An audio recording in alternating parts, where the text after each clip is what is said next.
He's getting older. He's got AIDS. Oh, hit the volume button. But not wiser. Everybody has affinity for cock. This is the Lefty Show. Welcome, everybody, to the Lefty Show. I am your host, Lefty. Glad to be here. For all of you, hope to put on a great show for you here today, Monday, the 23rd of June, in the year of our Spaghetti Monster 2014. Going to put on the Lefty Show episode number 41 for you guys here today. Damn, 41 episodes. Thank you all for watching, liking, favoriting, and subscribing on YouTube. Helping the channel grow helps the show grow. Thank you to everybody that has been sharing the show with your friends, family, and coworkers. And thank you to everybody that will share the show with friends, family, and coworkers, which is easier to do now that we're on iTunes, baby. That's right. iTunes now features The Lefty Show. Just go to the iTunes store and search The Lefty Show. Go ahead and download all the episodes there. Subscribe.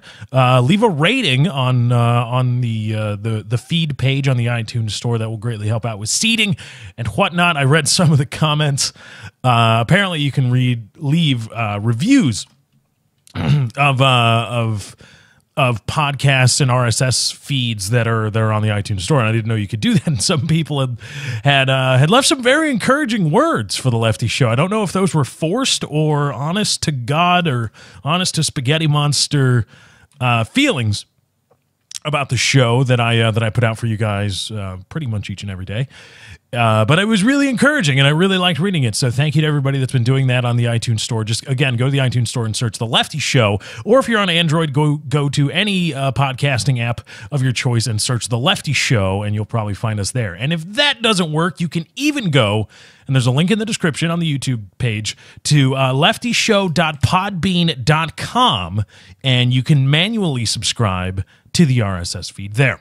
And that will be... that will be a place where you can go if all else fails. If you can't find the Lefty Show there, just go to leftyshow.podbean.com and subscribe.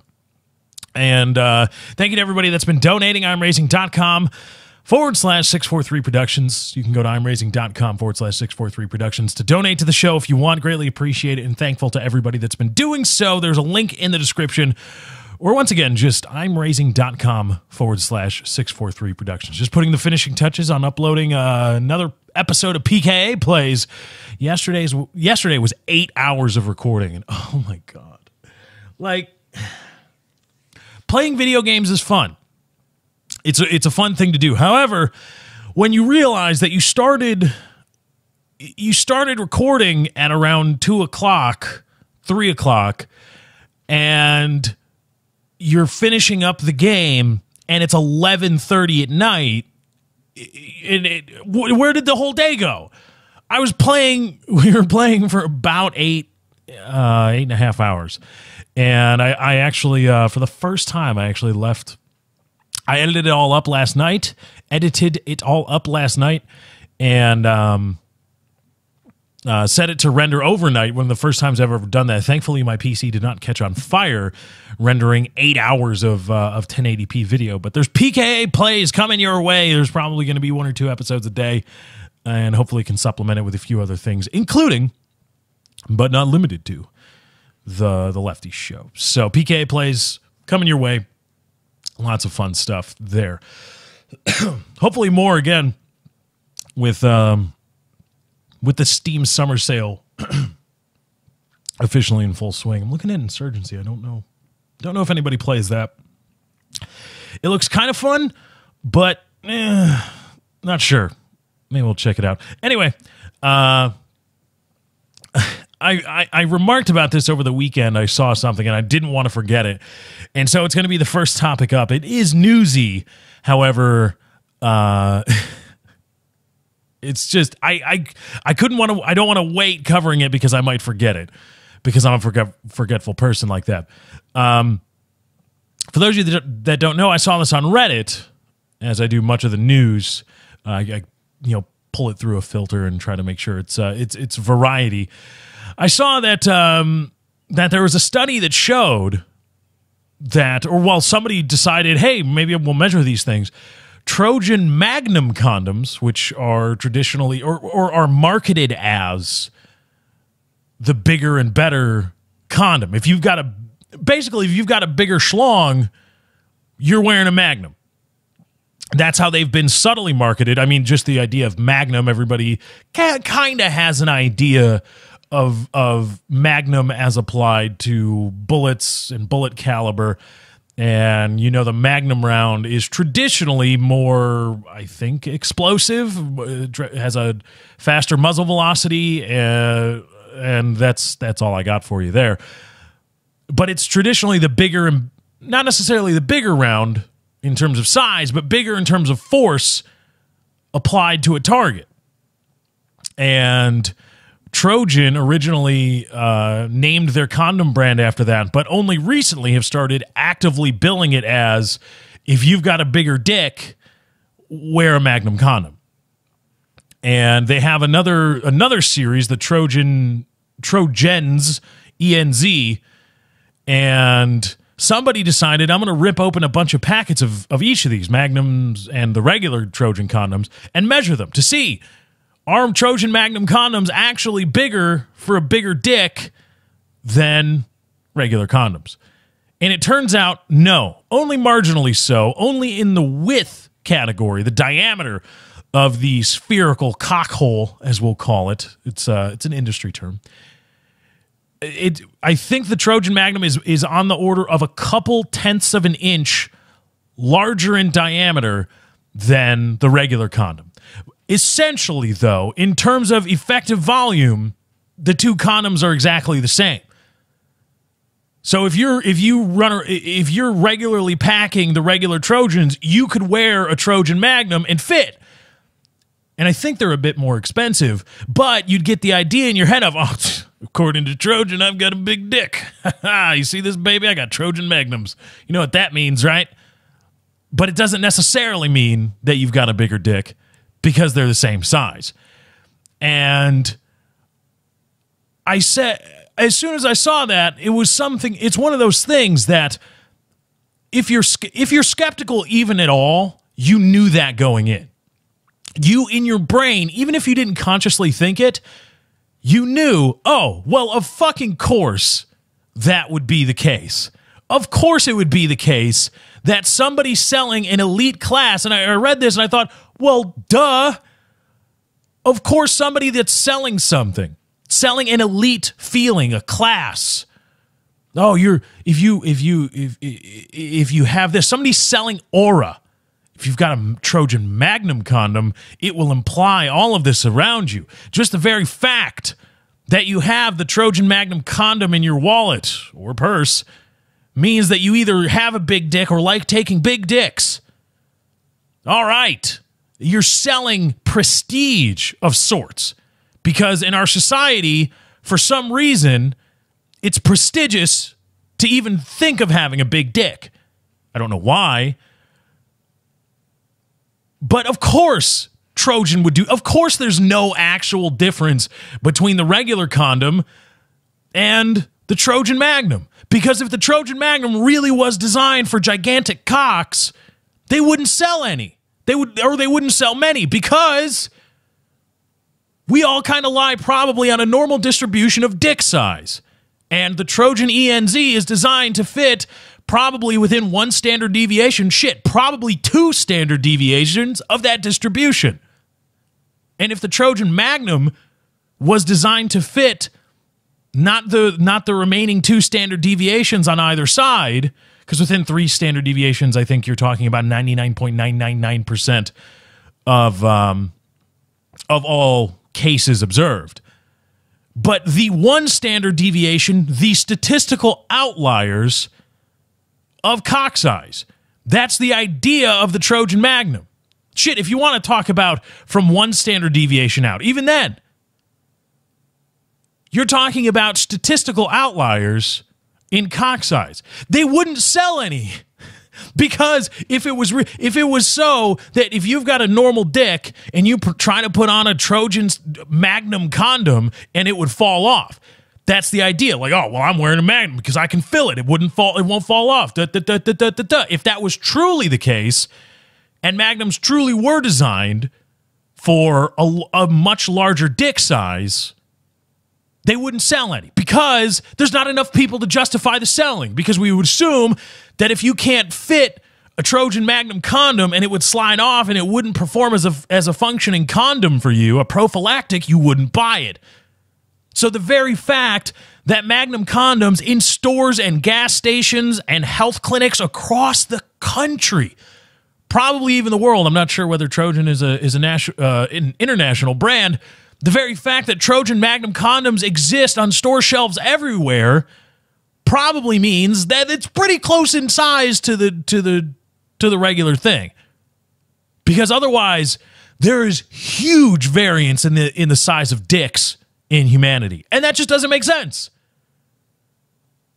It really doesn't make sense if it's like, well, you know, it's really a crapshoot whether you've got a 6-inch penis or a 10-inch dong.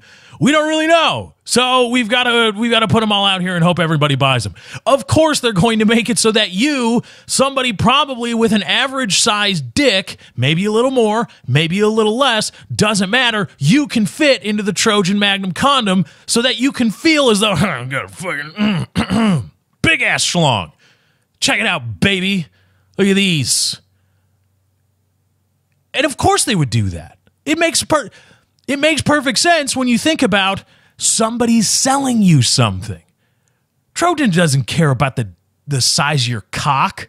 They don't even care really about preventing disease or pregnancy or anything like that. They care about selling you an idea. And that idea is you can communicate, because we're a weird fucking society, and for some reason we still care about cock size. You can communicate to everybody, look, I got a gigantic dong. But really, if the condom was just designed to fit gigantic schlongs, they wouldn't sell any. Or at least, they wouldn't sell enough to justify paying to create enough product and paying for shelf space in every store in America. Wherever you go to buy condoms, if they sell a Trojan product, they probably sell Magnums. That costs money.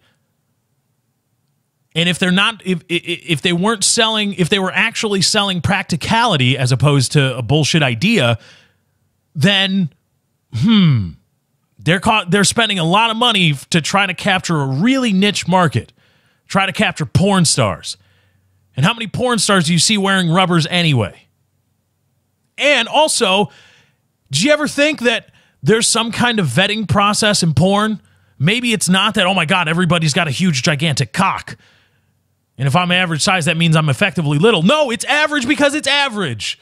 The reason everybody has a huge fucking Johnson in pornography is because that plays well on film, and guys like to think, yeah, I can do that. Yeah, I gotta, lay in the pipe down there. I got a 7-8 incher. Yeah.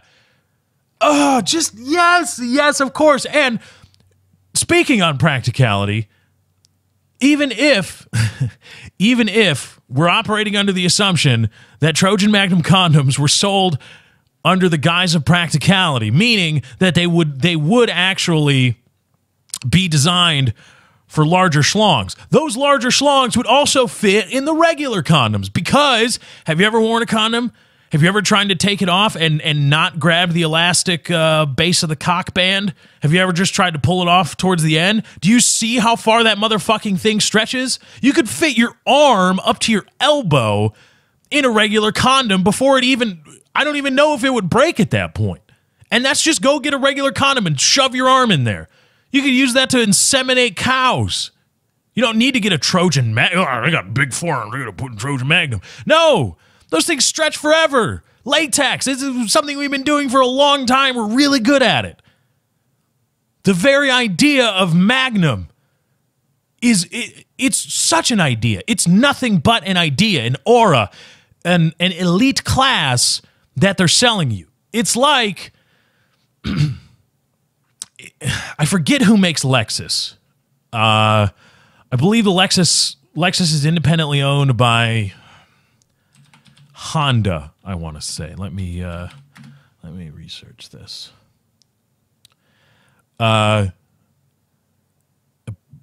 let's see, are they owned? They are owned by the Toyota Motor Corporation. Okay. So that makes this easier. It's like the idea of the very key, or the very the key thing about a Lexus that you need to understand is that you're essentially getting a nice Toyota. And what's more than that, you're getting a Toyota, but it's got the Lexus branding on it, so you pay more for it. You could probably get the fake mahogany and the faux leather with the tan thing and the screen and all that stuff. You can get that in a regular Toyota Corolla or something. But what you're paying for is a brand name. What you're paying for are those Lexus badges and that supposed Lexus care that goes into the making of each and every luxury motor car. But it's really just an idea, because the difference between the practical difference between driving a top-end Toyota Corolla versus a top-end Lexus, practically speaking, is very, very slim. At best, they're probably a lot closer to being the same car than the Toyota Motor Corporation would like to admit. But in the eyes of outsiders, in the eyes of people you're trying to impress, the prestige of a Toyota Corolla is much less than that of a Lexus, despite, practically speaking, being the same car, the exact same car, run from the same society, or the same the same factories in the same part of Japan or Nebraska or wherever they're actually made, despite being pretty much functionally and practically speaking the same car. Oh, well, you see Tom got a Toyota Corolla. Oh, a Toyota Corolla, that's a good car. Yeah, it's a solid. Have you seen it in the inside? And it's nice. Oh, man, wow, okay. Yeah, it's got the keyless entry dongle. It's even got a little screen there, navigation, backup camera. Cool. Oh, man, good for him. What's the payment on that? About $250 a month. Oh, okay, that's nice, manageable.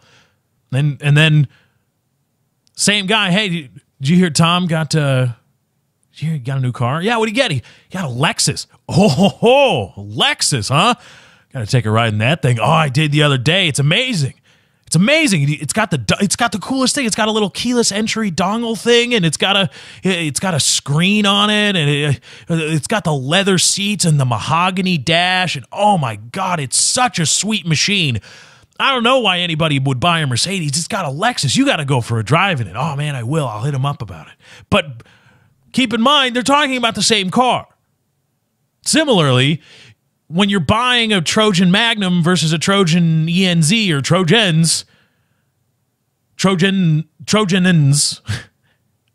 you're buying practically the same condom. But Trojan is making money off of you being conceited or vain. Trojan is profiting incredibly from vanity.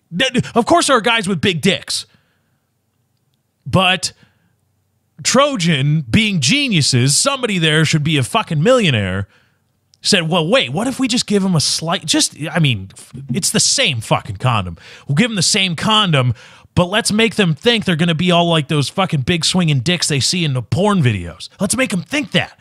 Can you imagine? And we'll charge a premium for it. And they'll think, and they'll be able to tell their lady, look, I'm wearing a Magnum. Oh my God. And of course it's functionally the same condom. Of course, they've got to stretch to infinity and beyond because they're fucking condoms used for sex. They're vigorous sexual activities. They're the same thing. Guy with a 10-inch dick can fit in the Trojan ENZ just as easily as he can the Trojan Magnum, but they don't care. They don't need to know that. We're selling them prestige. We're selling them an idea. And idiot guys go, okay, I buy the Trojan Magnum so I feel good. They're the same thing. And of course that would be the case. Now, is that bad on Trojan's part? Well, a fool and his money are easily separated. And you should probably be able to tell just by the first time whenever you lose your virginity, hopefully you're wearing a condom and you don't know how to take off a condom. So you take it off by the end, you grab it by the end and it fucking stretches out. You're like, mother of God. Oh, and it gets really tight on your dick and you're like, oh, God damn it. You should know then immediately. You should say, holy shit, these things stretch really far. I could have a 12-inch cock and there would still be enough. This latex material will not shear under that tension load or that tensor load. Holy crap. Under my tensor load too. oh my God, I could, this is a wonder material. Oh, what is this? Oh, this is the Trojan ENZ. Okay, you should know that immediately. The first time you pop somebody and you not knowing how to properly take off a condom so that you don't stretch it incredibly and it doesn't snap off your dick, and then it's like a rubber band, but a rubber band that has splooge in it, and then the splooge is, and you got, damn it, now I gotta clean that up, and I got on the picture of mom, and that's weird. There's a whole bunch of Oedipus things going on in my brain right now. You should know immediately from doing that, the idea of Trojan Magnum is bullshit. The idea of a larger condom for a larger cock is nothing more than selling you bullshit prestige.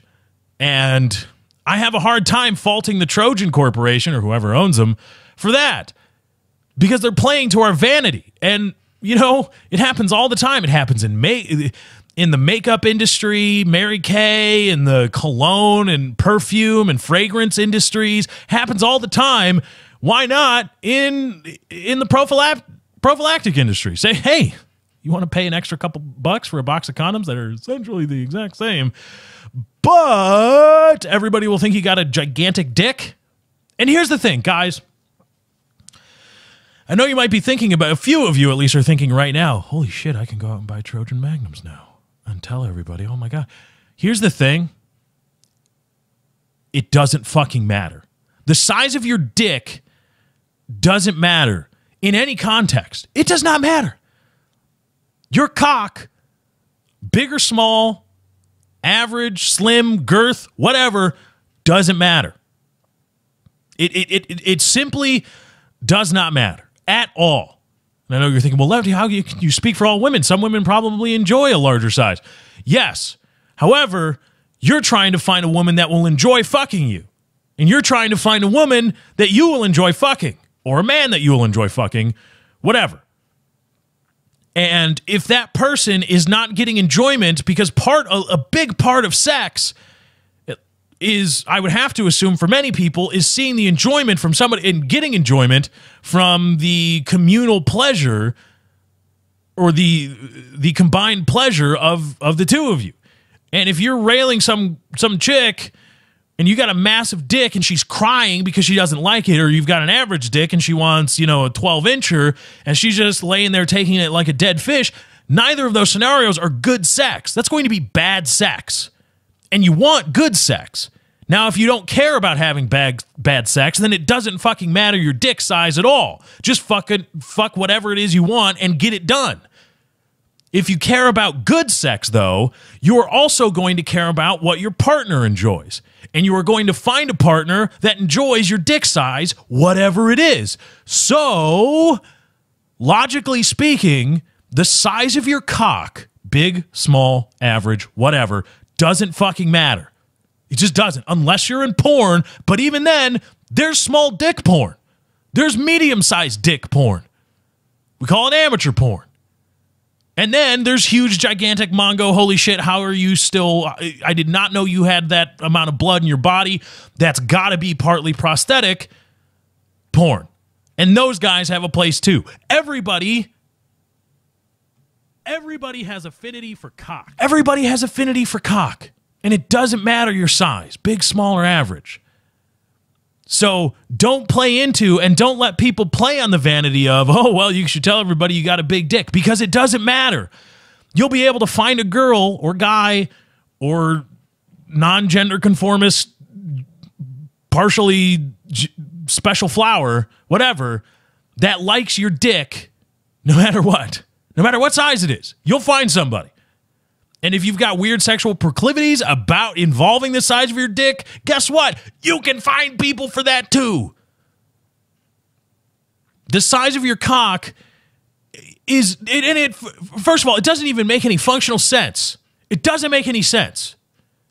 The fascination we have with having a gigantic dong makes absolutely no sense to me from an evolutionary standpoint and from an aesthetic standpoint. Because from an aesthetic standpoint, if you've got a huge cock, you're done fucking petite women. That's just not happening. It's going to hurt. And that's not going to be enjoyable for a certain portion of women. You'll find women that can take it. Okay, but you're limiting yourself right off the bat. And similarly, from an evolutionary standpoint, the distance between your balls, where the reproductive stuff happens, and the exit for that reproductive stuff is longer. Why would you want that to be longer? I guess you could make the argument that it gets deeper, it's more likely to inseminate. But what are we talking? Do you really need to pierce the cervix in order to actually get the job done?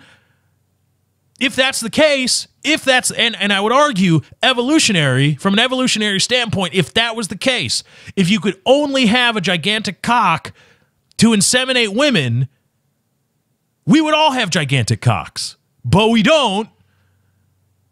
Thus, it must not be, or it probably isn't, pertinent to reproduction, pertinent to our evolution. The size of your dick doesn't really have much. Now, if you've got nothing going on down there, of course. And to the other end of the spectrum, if you pass out from blood loss every time you get a boner, similarly, you're not reproducing. However, in between those outliers, it doesn't really matter. If it functions, it functions. If it doesn't, it doesn't. And in pleasure, if you can find somebody that will derive pleasure from your dick, no matter the size, that's good sex. If you care about good sex, you'll find good sex, so the size of your cock doesn't matter. And if you don't care about good sex, you just want to give it to somebody and have it be over with and not care in the world, well, then you shouldn't care about your cock size either. Our affinity with cock size, we all have affinity for cock, but our affinity for cock size makes absolutely no sense. And it allows, it's a completely vain portion of our society, of our zeitgeist. The idea of, oh, you're packing heat down there, packing a lot. Yeah. It makes absolutely no sense. It is totally a human construct, and you're allowing Trojan to make a lot of stupid money off a lot of stupid people. So, guys, moving forward, don't care about the size of your cock. Don't worry about the size of your cock. If you're looking for a one-night stand, you're just going to get it in, get it out, well, then whatever. That is what it is, and it bees what it bees. If you're looking for a prolonged relationship, well, odds are you're going to find somebody that likes your dick and likes how you use your dick. Man, woman, doesn't matter, and you shouldn't care at that point. Don't let people make you care about the size of your cock, because unless you are, again, one of those statistical outliers, you really shouldn't. If it functions, it functions, and that is, for the most part, irrelevant or exists independent of actual size. All right, let's see. Let's do a little news, shall we? I like that idea.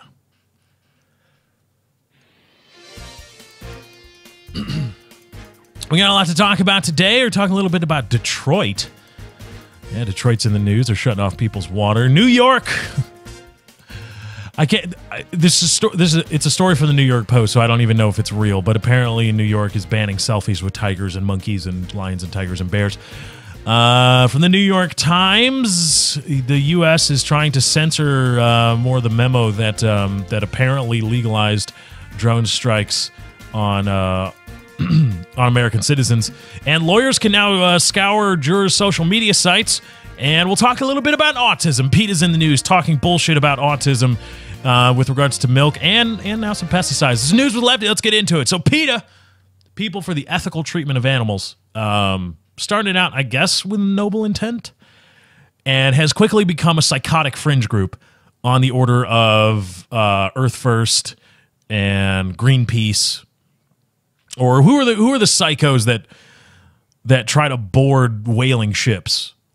Whatever those people are. I'm surprised. If I was a Japanese whaling fleet captain, I would order all of my deckhands to have sidearms. And I'm going to start treating these fucking neck-bearded libtards as pirates. You try to board my ship, I'm going to fucking execute you. Go ahead. No, go ahead. I'll do it on deck. So that, corporations, man. But hold on, let me get my Canon Rebel T5i out to film all this stuff. Let me get my Samsung out so that I can, my cell phone out so that I can film all this stuff happening. I'll do it on deck, and you just go ahead and watch. Go ahead and watch, and you will watch me treat your little neck-bearded compatriot as a pirate because I'm in the open sea, free for all, and you're trying to board my ship. You're not the Coast Guard. You don't represent a sovereign. You're just some guy trying to board my ship. I am going to summarily execute you on the deck. And let's see how many keep signing up. Every single time. You want to send another guy over? Fine. Bang. Oh, 2. Bang, bang. How many more are going to continue to sign up with that idiot, that white bearded douchebag? How many more are going to continue to sign up? How many are going to leave the comfortable California coastline to head for the straits near Antarctica to start acting as pirates? How many are going to continue to do that? Probably less and less as I pop more and more idiots. These people should be wearing condoms. Fine, let them wear Trojan Magnum condoms so that they don't reproduce. Because I don't care how smart you are, if you're going to engage in piracy and try to be like, I'm saving the wonderful whales, you deserve a bullet in the brain. Or to not at least not be able to reproduce. Anyway, how that pertains to PETA, I don't know. But PETA has taken out a new ad. They're known for their poignant and perhaps caustic and abrasive advertising campaigns. And this one features a bowl of milk with a frowny face made out of Cheerios. The milk to cereal ratio in this advertisement is just appalling. This is waste right here, people.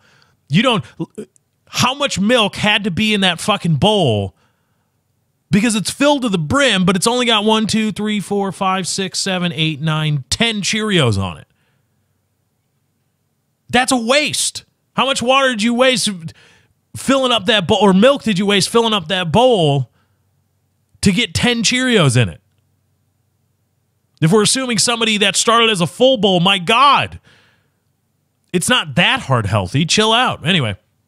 Features a frowny face and a full bowl of milk made out of Cheerios. It says, has your child got autism? And it's in the same text and or the same font as the Got Milk campaign.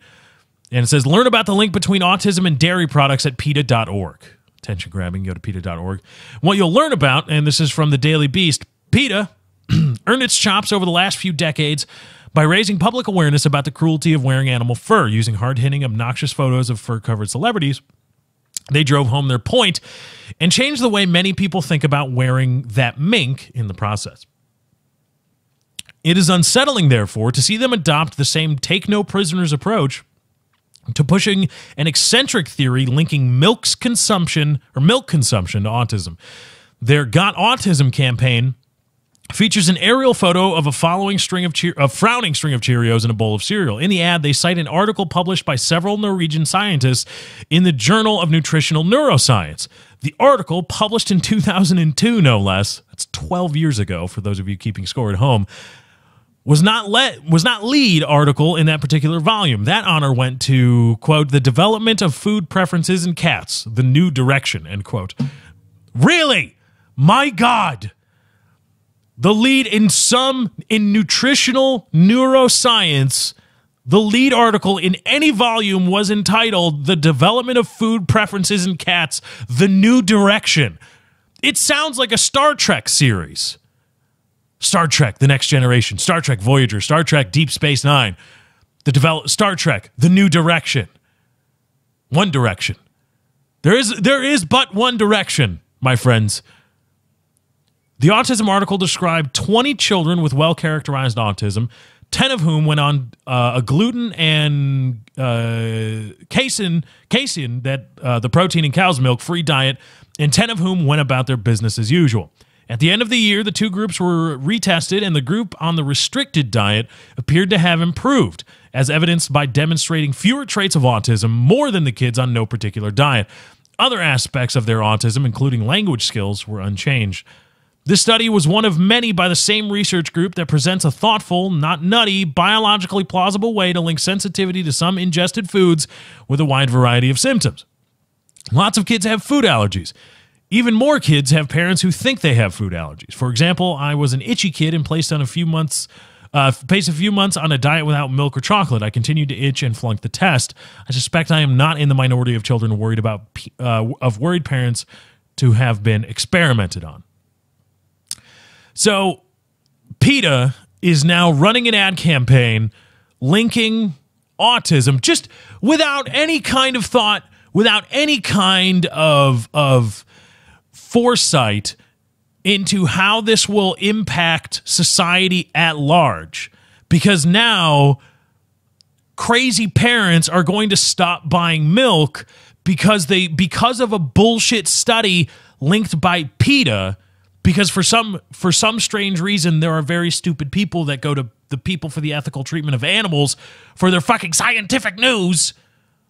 These people, these crazy, many of them women, I'm sorry, but many of them are probably going to be women, are going to stop buying their children milk now or drinking milk themselves because PETA says it's linked to autism. Well, why is it linked to autism? Because of a story from 12 years ago that studied 20 children.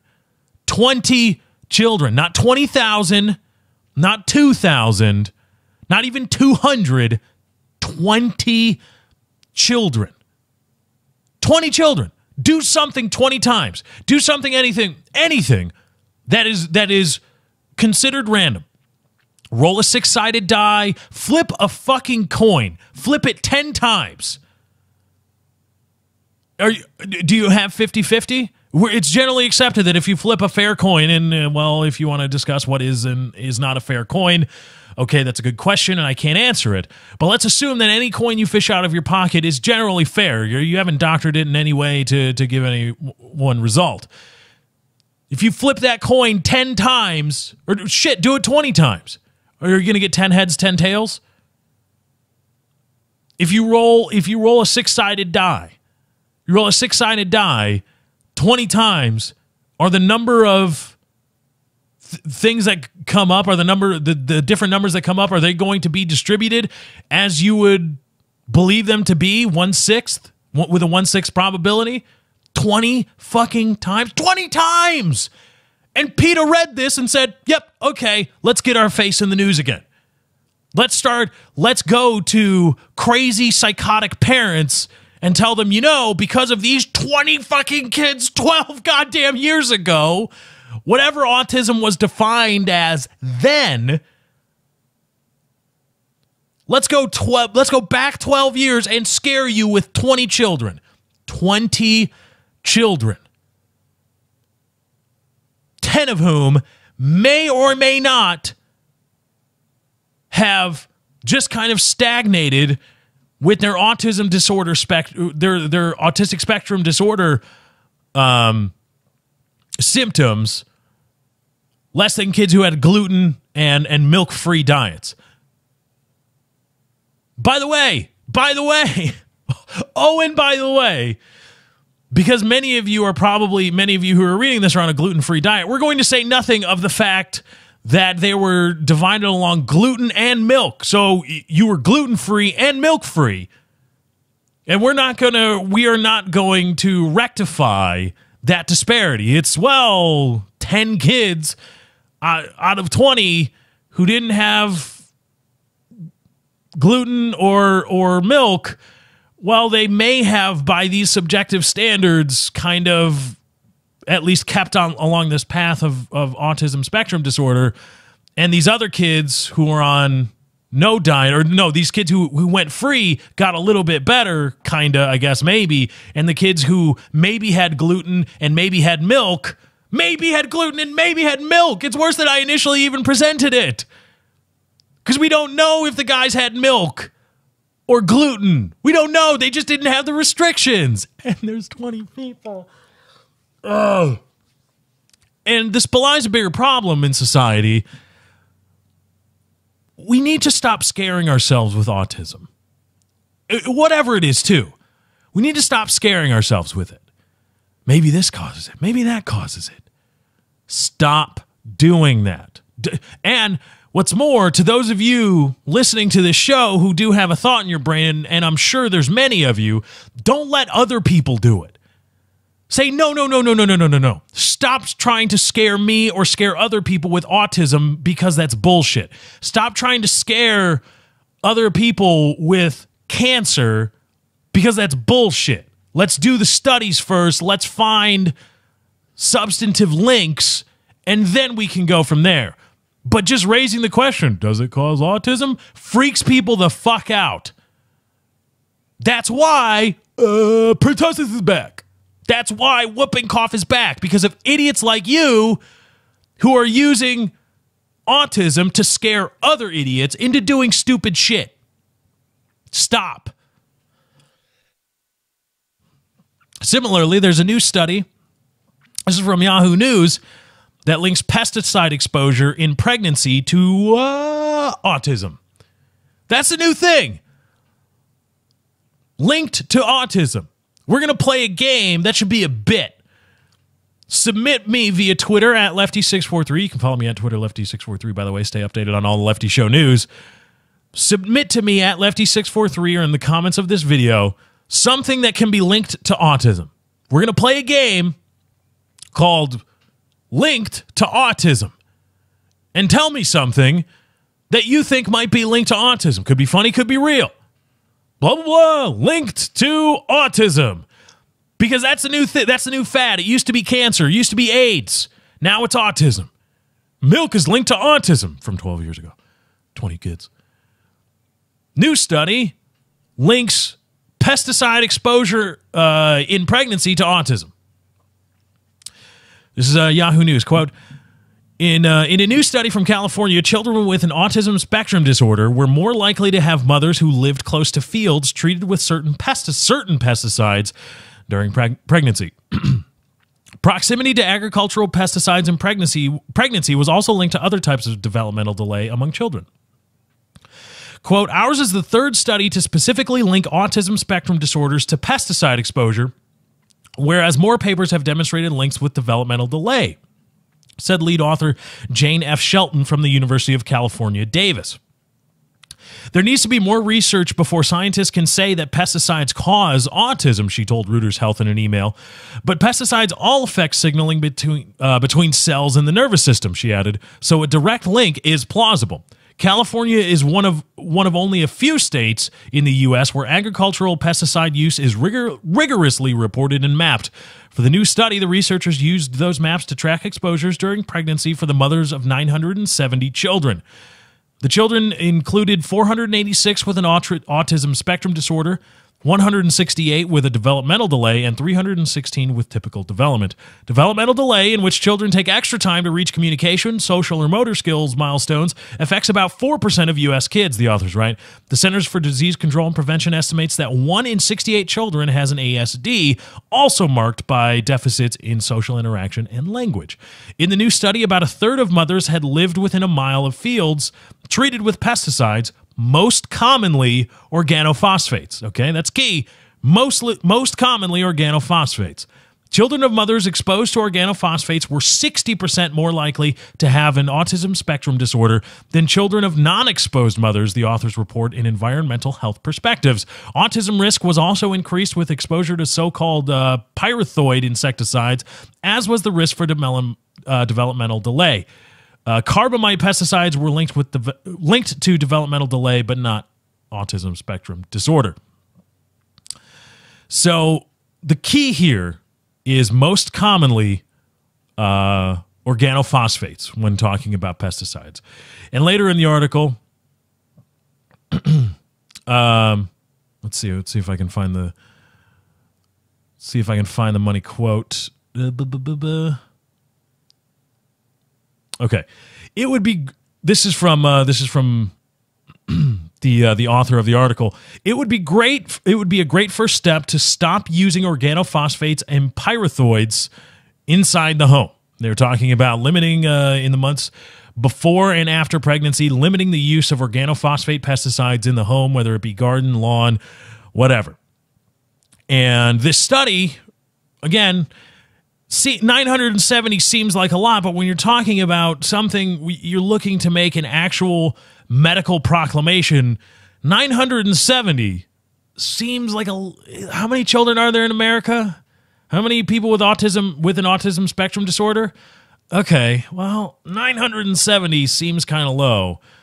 And that was broken down even in amongst the 970 children, 486 with ASD, 168 with a developmental delay, and 316 with typical development. Here's the interesting part, because we're talking about leveraging the fear of autism to enact some kind of social change. PETA might have, the powers that be in PETA might have invested in goat milk, or camel milk apparently is now making a comeback.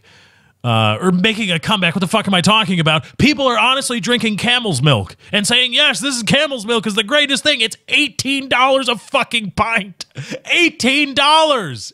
$18 a pint for camel's milk. And people say, yeah, this is good. Yeah. It's enough of a stretch to get me to drink milk, the liquid from the udders of cows. But so many other people do it, I figure, well, it can't be that fucked up. But when I see a goat, I see a cow, it's just a cow. All right. It's kind of just a slow, weird animal, and it's kind of cute, and it makes a lot of milk. And then people started drinking goat's milk. Goat's milk? What? You honestly want to drink milk from a goat? A goat!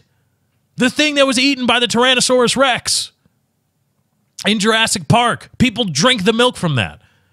And now a camel. Fucking camels. People are drinking it. I don't know if there's any fundamental difference between a milk-bearing cow and a milk-bearing goat. However, I can't just bring myself to drink goat's milk, especially, and not to say nothing of a fucking camel. Just drink regular milk. What the fuck?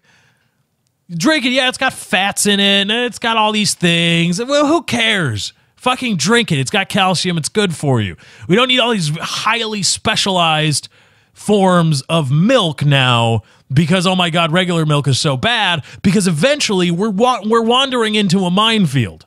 Regular cow's milk has served humanity well for a couple centuries, or probably a century. We've been all right. We've done okay with it. There's been a couple generations in that time span born and bred on cow's milk. When you start deviating from that and saying, oh, well, goat's milk, Dr. Oz, goat's milk, the new thing, camel's milk is the new thing, it's a wonder drug, it's a miracle, you're wandering into a minefield. Pretty soon you're going to start telling people to use things because, oh my God, the other thing was bad, that is probably even more dangerous, like organophosphate pesticides.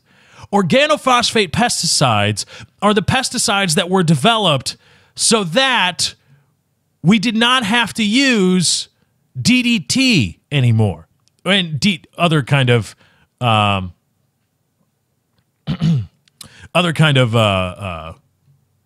pesticides like that. Organophosphates were developed to be different than their sister organochlorine. There we go. Organochlorine insecticides like DDT.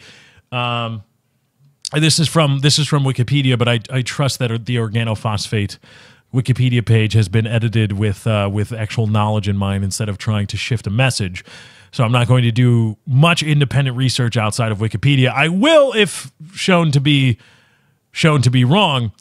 The thing about organophosphate pesticides, because we found DDT and organochlorine pesticides to be bad. Oh my God, they're bad. There's semen disorders, miscarriages in people. They thin the walls of these rare ostrich eggs, maybe. It was actually bullshit. But okay, so we can't use DDT. We can't use organochloride pesticides anymore. We can't do it. It's not, no. Bad. Okay. All right. Okay, you want to say that? Fine. What's your answer? Well, organophosphate pesticides, because they tend to, this is from the Wikipedia page. Let me find it again. I gotta find it. No. There we go. Organophosphate pesticides degrade rapidly by hydrolysis on exposure to sunlight, air, and soil, although small amounts can be detected in food and drinking water. Maybe they cause autism. Their ability to degrade made them an attractive alternative to the persistent organochloride pesticides such as DDT, aldrin, and dieldrin. Although organophosphates degrade faster than the organochlorides, they have greater acute toxicity, posing risks to people who may be exposed to large amounts. This thing that's now apparently linked to autism, tentatively linked in some way to autism, was the answer to DDT. Because DDT has this whole list of things that are really bad, really bad, really, really, really, really bad, right? Bad, bad, bad, bad, bad. We can't use it, can't use it. DDT worked for a long time, and all these kinds of pesticides worked for a long time, yeah, but now this is the time. We are sick and tired of being sick and tired with DDT. Get DDT out of here. Well, it works really fucking well as a pesticide, yeah, but it's got all these awful things that it does, apparently, including, but not limited to, developmental toxicity, talking about the reproductive organs of humans. Oh my God, you can have semen issues and blah, blah, blah, blah, blah. Okay, so what pesticide do you propose that isn't going to be as bad as DDT? Organophosphate pesticides. Okay. What are the downsides of those? Well, not many. I mean, yeah, they're really more toxic than stuff like DDT. However, they evaporate or they degrade via hydrolysis when exposed to sunlight, air, and soil. So what is there in farmland? A lot of air, sunlight, and soil. So odds are organophosphate pesticides aren't going to fuck with people, even though I guess they've got a higher acute toxicity than stuff like DDT. Okay. Now it's apparently linked to autism.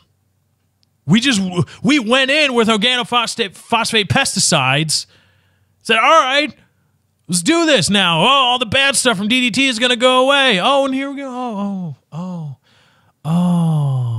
Okay. We as humanity routinely wade in knee deep, waist deep into pools we know nothing about because the pool we just left, we circle jerked ourselves into thinking was filled with acid. So we think, hey, my balls are kind of burning. Is this pool filled with acid? Well, I don't know. I don't feel it. Oh, wait, now that you mentioned it, I kind of feel a tingling in my balls too. Is that acid? Yeah, I think acid does that. Well, what would acid do to your balls other than make them tingle? I don't know. Does water make balls tingle? No, probably not. Holy shit, it's got to be acid. Let's get the fuck out of here. Okay. Oh God. Oh, here's this new pool. Oh my God. New pool. Get in. Oh shit. Now I have autism. We go from pool to pool, figurative, metaphorical pool to pool, and we just jump right in because the last one may have caused autism, because the last one may have thinned the wall of bullshit ostrich eggs or something. We jump right into this one, and before anybody says it, we need pesticides. And may it fuck people up? Of course it fucks people up. Pesticides will fuck people up. Why? Because they're designed to fuck shit up. We try to not fuck ourselves up with it, but we can't help but fuck ourselves up with it sometimes. Because, again, the aforementioned design feature that is fucking shit up. Pesticides of any kind are a necessary risk. You want food at the store all the time whenever you go? You want to be able to get anything in any season whatsoever and be able to ship food to underprivileged people across the globe, which is a certainly noble idea. You want to be able to do that, right? Pesticides are one of the things that we really, really, really need in order to be able to do that. It sucks, and it'll fuck some people up. Yes. However, more people will be fucked up by the lack of food than people fucked up by the pesticides and all the things that they may do because of it. And with DDT, we're looking at milky semen and some miscarriages. You're pro-abortion, right? Well, miscarriages are kind of nature's abortion. With DDT, you get milky semen and nature abortions. With organophosphate pesticides, we get higher acute toxicity, meaning the people that work at the farms are more likely to get really fucked up, and now they might cause autism and a whole bunch of other shit, fucking up with our neural pathways in our brains. Okay. Job society. Speaking of stupid society, this is a story I talked about from the New York Post, and I'm going to read it. I know the New York Post is a gigantic turd. I know. So the New York Post is what the Onion would be if the Onion were actually reporting news and not making satirical points. Okay? Think about that. I'm pretty sure if you live in the British Isles, you have a rag similar to the New York Post where they're actually trying to report news. These are actual things that happen, but you feel as though you're reading an Onion article with every subsequent page you turn or link you click to this website. This is the New York Post. So there's a constant tongue-in-cheek here, but I think this is real. I withhold the right to throw up my hands and say, oops, I thought it was real at a later date if this turns out to not be real. It's from the New York Post. Why selfies with tigers may soon be illegal in New York. Because this is what's important in Albany. State legislators, this is the state level now, in both houses have passed a bill banning people from posing for photos while hugging, patting, or otherwise touching tigers in New York State. The very fact that people need to be told by law not to do this shit, maybe those people should be mauled. You'll get some good people. And over a long enough, given a large enough sample size, will you get a few cancer advancements or AIDS treatment advances or computing advancements? People in there mauled by tigers who otherwise would not be? Yeah. However, maybe we can deal with that. Because the upside is there's a whole lot of people who probably should not be able to reproduce or whose children should see their idiot parents mauled by a fucking tiger because it's a fucking tiger. It's not a little kitty cat. You didn't grow up with the kitty. And I find it hard. I imagine, props to the guys who raise tigers and lions from their little kitten stages, because you see the videos all the time where they're released into the wild or into a sanctuary after living with this guy or this family for a while, and then the family shows back up and the tiger or lion or whatever fucking big-ass cat that wants to eat your insides recognizes them and turns into a little kitten again and runs up to see what it learned to associate as mommy and daddy, and it jumps up on them. I would shit myself. And these guys apparently don't shit themselves. So, guys and gals and everything else. So, big props to them. These are fucking gigantic cats. These are cats designed by the faceless, emotionless entity that is evolution to kill and maim and be efficient and quick at doing so. They exist as efficient killing machines because they could only exist by being efficient killing machines. And people are taking selfies with them and laying on the fucking nature killing machines. Maybe a few of them should get mauled and killed. Anyway, the article continues. Manhattan Assemblywoman Linda Rosenthal explained that she introduced the legislation to increase safety at traveling circuses and county fairs that allowed the people to get up close and personal with their big cats. The Upper West Side Democrat acknowledges proudly that the bill would also destroy a trend now prevalent among users of dating apps, men snuggling with tigers in reckless attempts to look brave or cuddly, or even more implausibly, both in their dating profile photos on time both cuddly or, hold on a second, this sentence is weird. Even look brave or cuddly, or even more implausibly, both in their dating profile photos on online services like Tinder and OkCupid. Or even more implausibly, both. There we go. Okay. The inflection there fucked with me. See, English is a complicated language. Germanic, I was right on PK. Quote, they can still pose with bears and monkeys, the assemblywoman said. They just have to take big cats off their list. Fucking bears are okay? Oh, no, the big gigantic cats. No, you can't touch them, can't hold them, can't do anything with them, you idiots. But go ahead, just hang out with the bears all you want. Hey, fucking bears! They're bears! They're like North American gigantic cats. Kinda, a little fatter and slower, I guess, but still, same idea applies. And monkeys, holy shit! Have you seen what that one monkey did to that chick? Huh? Oh, okay. But apparently big cats. Specialized legislation is so dumb.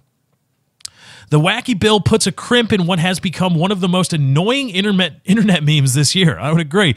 The bizarre craze has even inspired a Tumblr blog called Tinder Guys with Tigers that collects ridiculous photos of men clutching at the jungle beasties. Rosenthal says the legislation... This upset me. The bizarre Rosenthal says the legislation was needed because there have been 7 instances in 15 years in which a tiger escaped or hurt New Yorkers. Rosenthal says the legislation was needed because there have been 7 instances in 15 years in which a tiger escaped or hurt New Yorkers. 7 instances in 15 years. 7 of 15. Less than one every other year. And this requires legislation? Never mind, the society is stupid, and why should we even need to tell idiots that this is dumb and lame and bad, and you're all idiots and you deserve to be mauled. But all that aside, 7 instances in 15 years. 7! You fucking crazy people! There are other problems. Everybody's fucking broke. The highway fund is broke. How are you going to pay for highway funds in the state of New York without the Federal Highway Trust Fund being funded from gasoline taxes? How are you going to figure that shit out? Oh, but no. We got to, because of 7 instances in 15 fucking years, we need to protect idiots from jungle cats. Is there any jungle in America? Well, no. What the fuck? We legislate the shit out of ourselves. And my way to show how over-legislated we are as a society is a bit tangential, much like every topic on this show.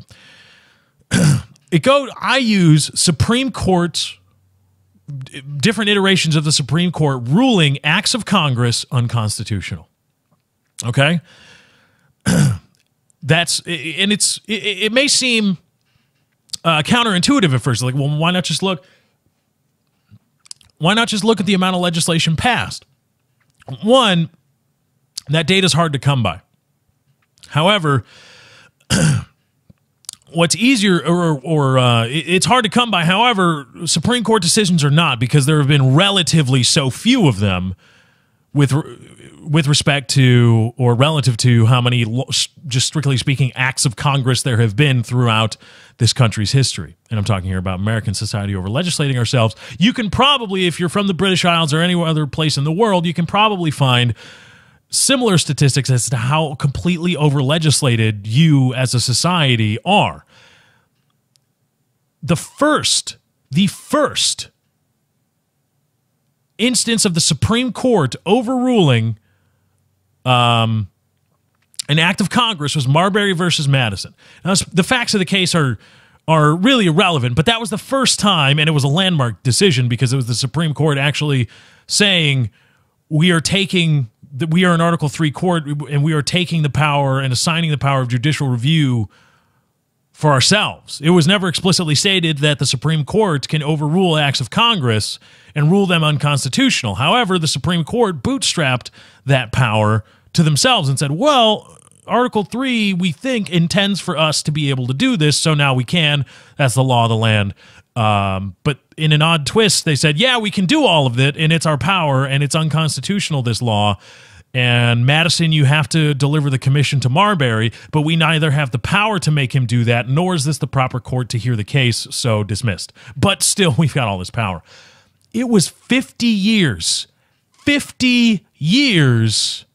until there was another ruling on an act of Congress being unconstitutional. Now, okay, again, now this was Marbury versus Madison. And Marbury versus Madison, I forget the date off the top of my head. Let me look this up. 1803 was Marbury versus Madison. So it was, I believe, 1854, it was 51 years, was the next instance of the Supreme Court ruling an act of Congress unconstitutional. Now, that happens pretty much like every other year. The Supreme Court coming down on an act of Congress on a legislative body's unconstitutional law or unconstitutional bill happens all the time. It took 50 years for it to happen in the 1800s. 50 years between the Supreme Court saying this is unconstitutional and that's unconstitutional. Now, it's pretty much every other year. This, that, unconstitutional. That is my barometer of how much, in a sheer amount, how much legislation has been passed in our society. I measure it by the amount of times the Supreme Court needs to call bullshit. It took 50 years for the Supreme Court to call bullshit in the 1800s. Now, it's every other year. And it results in ridiculous things. Ridiculous things like specific legislation in the state of New York that disallows the petting, touching, or grabbing of jungle cats, not bears or monkeys, specifically not bears or monkeys, but just jungle cats, to protect idiot New Yorkers because of seven instances in 15 years. We're fucked as a society. If we care that much about 7 instances in 15 years, even if 10 people were killed every single, that's 10 people that do not go home to their families and their families do not rely on their income or their love or anything. 10 people every time in the state of New York, a jungle cat got out and mauled 10 people to death. That means in the last 15 years, there's been 70 people. That requires legislation in our society. Special legislation to protect 70 people over 15 years. We're fucked. We're so fucked. There's a big asteroid out there somewhere. Somewhere out there in the cosmos is a gigantic Earth-killing asteroid that, with however many times we will revolve around the sun and the moon and all the planets will align just right in 10,000, 50,000 years, in the meta sense, there is one out there that is just being grabbed by this and this dust particle or this gravity wave from the fucking cosmic microwave background radiation from the origin of the universe. This gravity wave just mips it that way, and 50,000, call it 100, a million years from now, there's going to be a gigantic fucking Earth-killing asteroid that's going to come hit our little rinky-dink planet we have here. Our society currently is allowed, our legislative body, our form of governance is currently more focused on protecting idiot guys from posing with jungle cats to the tune of 7 instances in 15 years than it is, maybe we should continue to not underfund the space program. Maybe we should learn about going to other places regularly and maybe colonizing it. That's our society's fucked. That asteroid wins. I'm calling it right now. Humans of the future, let me know, but this is a voice from the past. That asteroid's going to win, isn't it? If everybody's freaking out because we only got 100 years to go, we've got fine. Give humanity 5,000 years. Give American society and the larger thing that is humanity as a whole, give us 5,000 years. Saying 5,000 years, that big fucking rock's going to kill us. All of us. No survival rate. It's the celestial body that hit what was Earth at the time and became the moon. The fucking moon. Okay? That's coming back around again. That size of thing. You got 5,000 years. Does this kind of legislation give you any hope? Any semblance of hope for our society? Doesn't for me. All right, let's bring it home. Woo, another great Lefty show. I thank you all for joining. I hope you had a great time. I had a great time putting on the show for you. I hope you had a fun time having your views challenged and maybe some laughs and entertainment along the way. Thank you to everybody for watching, liking, and favoriting and subscribing on YouTube. YouTube.com/LeftyOX is where you can go to find me on the daily. The Lefty Show is there, as well as a bunch of other gaming content, vlogs, all that kind of stuff. YouTube.com/LeftyOX. Thank you to everybody for supporting that, subscribing, helping the channel grow. Thank you to everybody for sharing the show with your friends, family, and coworkers, which is easier now that we are on iTunes, baby. We're mobile. First of all, you want the RSS feed? Go to leftyshow.podbean.com. You want to find us on iTunes? Go to the iTunes store and search The Lefty Show. Be sure to download all the episodes at your leisure and leave a rating on the RSS feed. I greatly appreciate it. Just search The Lefty Show on Android apps as well. Thank you to everybody for donating. imraising.com/643 Productions. Anyway, guys, that's my time. I got to get out of here. Check out PKA Plays. I'll catch you next time. I'm out. Bye.